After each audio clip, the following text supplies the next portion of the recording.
Hey everyone, it's Keri TV, and today I'm going to talk about Keri TV.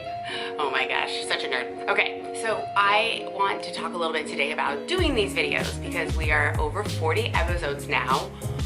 Oh my god, who has been listening to me for 40 episodes? Comment below. Right now. Just kidding.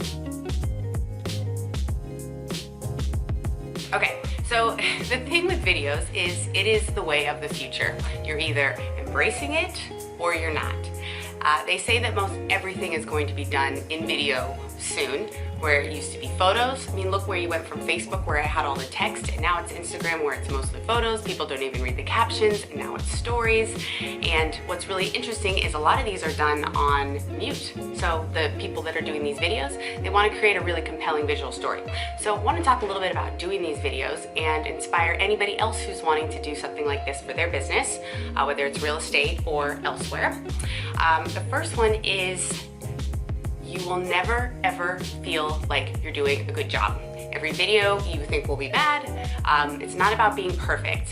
Who you are in the camera is who you are every day. When you get up and look in the mirror, if you feel like that's a good thing, it's what you look like on camera. We can't hide who we are, and people aren't, if they're your clients or they're people following you, they know what you look like anyways. The last time you showed up, you look like you. So on camera, you're still you, and there's no reason to be shy. These aren't filmed live, or they usually aren't. So take 100 takes if you need to. Have a glass of wine before you do them.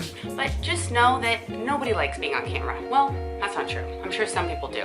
But most people come up to me and they're like, oh, I could never do those. You're just so good at them. I'm like, the self-talk that goes through my head before I do videos, trust me, I'm right there with you. But at the end of the day, I get so much enjoyment from the amount of knowledge that I get to push out to the public and the great feedback that I get from people. So screw it. I'm up here being big goofy me. It doesn't have to be perfect. I can blunder my words, but whatever, it happens. 2, another tip for doing videos is lighting. So of course, lighting is something, that's why they have those beauty lights, that's why they have the YouTube bloggers use those lights, but make sure you're doing your video somewhere where there's light.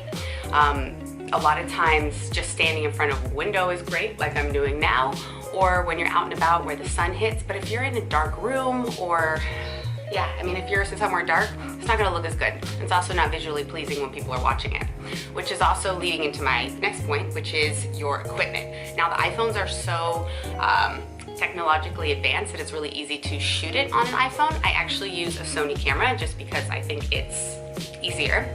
The only problem with using a camera like that is that you don't have the option to use a microphone. So if I'm filming with people that are out and about or on the streets, it's not as easy to hear me. So that's something I could upgrade. Maybe I could get a different camera. I'm not sure. I haven't had time to research that. But if you're using an iPhone and you can get any type of microphone, so it's a lot easier if you're interviewing somebody. But when it also comes to equipment, use some type of tripod. Sometimes when I'm out and about, I'm a little shakier because I don't have the mobilizer for my Sony camera. I could get a mobilizer for my phone, but I don't film on my phone. So again, use something to keep stable because people don't like it when you're shaking around. So I have a little Joby tripod that I use, and sometimes I hang it from trees or hang it from things, but using good equipment makes a big difference. And your iPhone is just your iPhone, but these Sony cameras, Canon cameras, they're only 300, 400, 500 bucks. Of course, you could go to get a professional and do it that way, but that leads me to my next point. You don't have to spend a lot of money. A lot of people think you need a whole production, hire a crew. Yes, you could do it that way, but the world is in a place where everybody wants something that's raw and authentic, so they want to just see you, whether it's on a Sony camera or an iPhone, but they just want to see the authentic side of what you're doing or your profession or who you are. So just be authentic. Don't spend a lot of money. You really don't need to.